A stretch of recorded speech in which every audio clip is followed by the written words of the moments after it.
Top story, controversy continues to plague the National Conservatism Conference in Brussels after attempts were made to shut it down yesterday. The local mayor is called Emir Kir, and he opposed all that was going on, claiming he issued the order to police to ensure public security.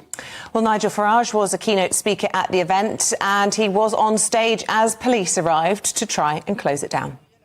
The police are outside the door as I speak. They will not let anybody else in. There are 3 police there. They have an order to close down this event, and when more police gather, that's exactly what they'll do. No alternative opinion allowed. This is the updated new form of communism. And you know what?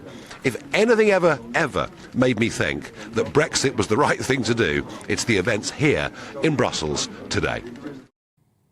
Well, the Belgian Prime Minister labelled the moves unacceptable, a sentiment echoed by the British government, who told GB News. It's unclear exactly what's happened here, but the scenes will worry anyone who believes in free speech. Free societies should be confident enough to allow free debate. Labour, however, were quick to point to the calibre of attendees. They said Suella Braverman and Hungary's Prime Minister Viktor Orban, a close ally of Putin, were questionable. I think some of the speakers, from what I understand, who have been advertised on the website for this conference, have very unsavoury views. I'm rather surprised that Suella Braverman's been allowed to go and speak at this event. Why is Rishi Sunak not getting a grip of this situation? Why is he not asking Suella Braverman to pull out of this event? Because some of the characters involved, at least according to their website, have made all kinds of comments which I don't think the Rishi Sunak's Tory party would want to associate themselves with. Well, the attacks at Suella Braverman didn't stop there. The Shadow Health Secretary was streeting. This is what he had to say in the Commons yesterday. Right, Honourable Member for Fareham, who couldn't be here today with us, Mr Deputy Speaker, because she's currently in Brussels, surrounded by the police who are trying to shut down the event she's attended with some far-right fanatics with whom she has much in common. So there we go. We're going to now get the thoughts of our political correspondent, Olivia Utley, on all of this. So, Olivia, tell us why the controversy about this, what was so bad about this, and the Prime Minister there, not the Prime Minister of, where is it in? Hungary. No, in Belgium. Belgium. So he's a real far lefty, and he was worried about violence. Was that likely? Well, the whole conference was beset with problems from the get-go. 2 events that were supposed to host it ended up backing out at the last minute because the Belgian mayor, who is the Brussels mayor, who is a socialist, did not want the event to go ahead.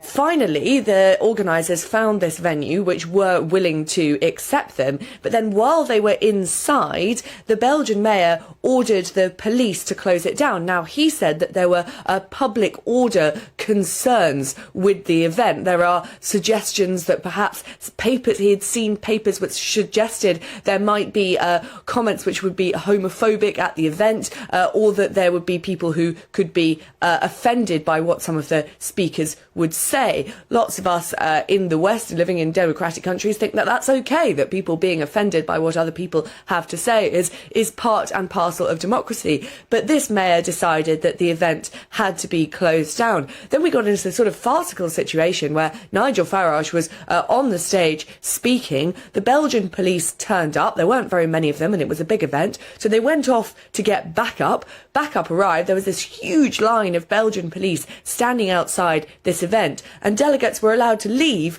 but they weren't allowed to enter. At one point, the Brussels mayor even said that he would be prepared to shut off the electricity at the event if it were to continue. Now, on the whole, the reaction to this around the world has been outrage with the mayor for thinking that he had the right to close down this event. And there are plenty of Brexiteers who sort of follow what Nigel Farage said yesterday and said that this is a good reason to leave the European Union. one element of this which I find quite fascinating is in the UK we've had such a controversy over the European Court of Human Rights, but there is an argument, lawyers have been suggesting, that some of the Conservative MPs who were there, for example Suella Braverman, who had to stop speaking because of the police turning up, she could potentially sue the Brussels mayor under the rules of the European Court of Human Rights, the organisation which she has been so keen for Britain to leave. So there's all sorts of interesting elements playing out in this saga here, and it'll be fascinating to see what happens at the event today.